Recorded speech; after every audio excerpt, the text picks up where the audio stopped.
My name's Barbara Theurkauf, and I have my own consulting firm. Oh, I'm not going to stay up there for long. That's all right. Get up there. I have my own consulting firm. I'm based out of, basically right outside of Hartford, Connecticut. And Ralph Trombetta, who's here, is a former partner of mine with a firm called Merchants Consulting, so we've known each other for quite a while. And I was invited here, I think you guys probably were searching for books. And there's this book called Strategic DNA. And a very good friend of mine and colleague by the name of Lawrence Hobbs wrote Strategic DNA, and I'm his US affiliate. So I've known Lawrence for probably about 10 years. And as you can see, one could almost say, Lawrence is boiling the ocean. His book covers everything from vision formulation through implementation. And as I think we were talking about before, one of your future speakers, it's about implementation in my mind. Get a pretty good strategy, but can you follow through and actually make it happen? And how do you deal with all the soft issues? So that's what his book's about. I thought we could talk some about this as a frame of reference. My background, so you know, is I started way back in the early days in IT. I was actually a programmer. I had a real job at a real company before I went into consulting. And then I went into operations consulting, and from there I went into more strategy, balanced scorecard, implementation, executive coaching. Executives, get them to do what they need to go do. So a lot of what I've migrated towards are the soft issues, though you don't lead with that. Anytime you're dealing with an issue, it's got the business issue, but in the end, how do you actually get them to affect a change and stick with it?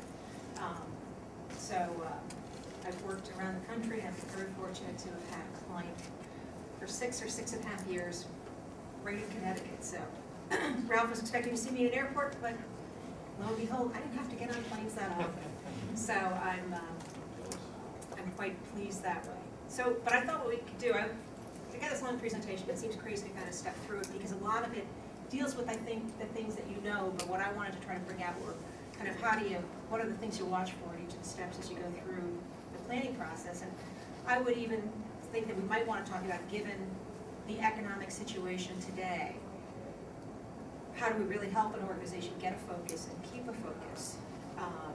And they may think they're doing it, but my hypothesis is, one, they're not.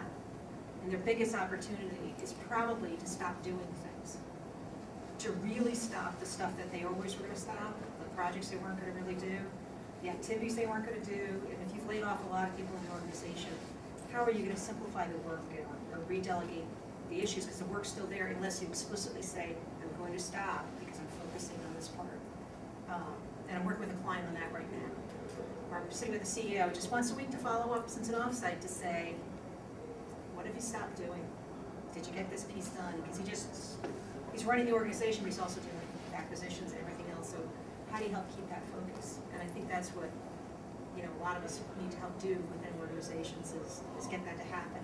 And I am a believer in stopping work, explicitly stopping. As if anybody read Lawrence's book, he talks about Buffy the Project Slayer. And she really goes in and kills projects. So. Is that you?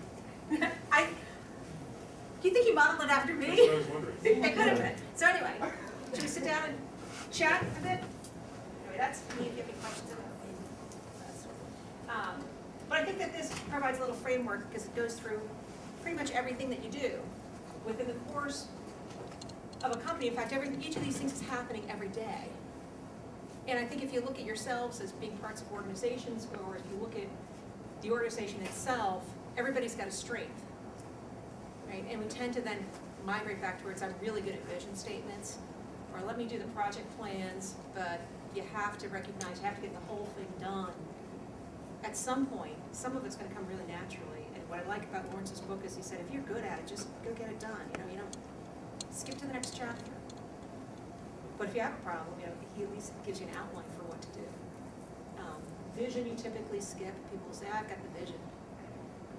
But they've got too many new